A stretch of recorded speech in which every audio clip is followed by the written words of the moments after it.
Yeah, so interestingly, I actually wanted to be Jack Hanna growing up. Yeah, so director of the Columbus Zoo. I grew up in Columbus, Ohio, huge Buckeyes fan.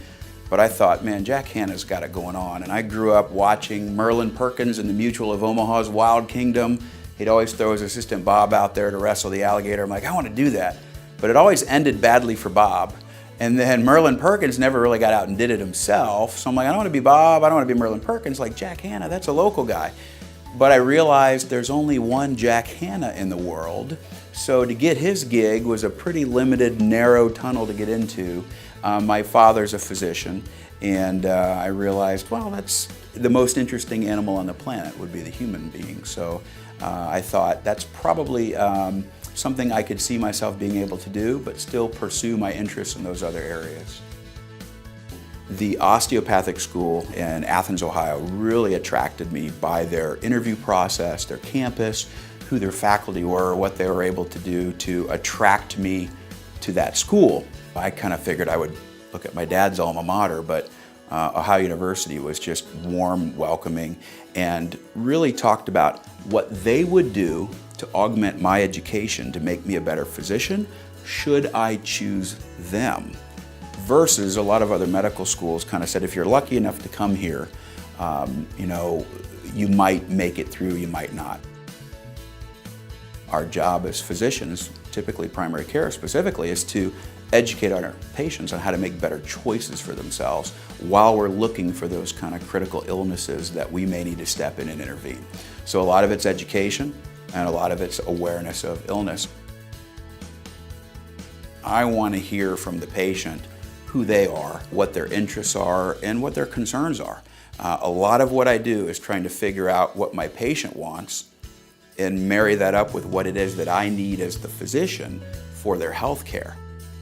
A overriding arch in medicine is first do no harm. I don't want to hurt the patient, and I don't want them to hurt themselves. So big red flags are tobacco use, alcohol use, obesity, any type of unsafe behavior that could lead to sudden incapacitation or even small injury that accumulates over time. When I was early in my practice, I'd dance around those things a lot and try and help the patients feel good about their choices and come to an awareness over time that maybe they needed to make some change. As I've gotten more experienced and realized I have such a limited interaction with folks, even if it's known them for years, sometimes now I got to be much more direct. And the first meeting is really the ideal time to do that, because you can look at somebody you've never met before and say, you smoke a pack of cigarettes a day?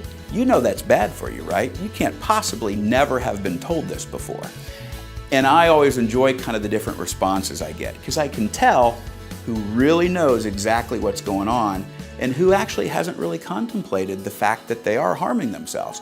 And there are plenty of people who do things all the time that could lead to self-injury, but they're not really aware that that's a dangerous behavior. My wife and I have 5 kids. And we chase our kids everywhere. I've got 3 in college right now. We've got a senior getting ready to graduate who does outdoor rec and leisure activities. We've got a junior studying computers and cybersecurity, and he's traveling abroad right now in Ireland. And I was blessed with the opportunity to go visit him and spend some time with him overseas. My daughter's playing college sports and studying as a freshman, so we love to go watch her play. Kansas City and all over different places. And we've still got 2 active kids here local, still living at home in the school play or on field hockey teams or just being asked to get run to the mall. So a lot of times, whatever my kids are doing, my wife and I want to get involved. So our downtime, if we're not chasing them, may involve getting a nap, going to church, like outdoor activities. And both of us are avid readers too, so it's always pleasant just to sit down, not have anything to do, read a book, relax with a cold drink, and not have the pager going off.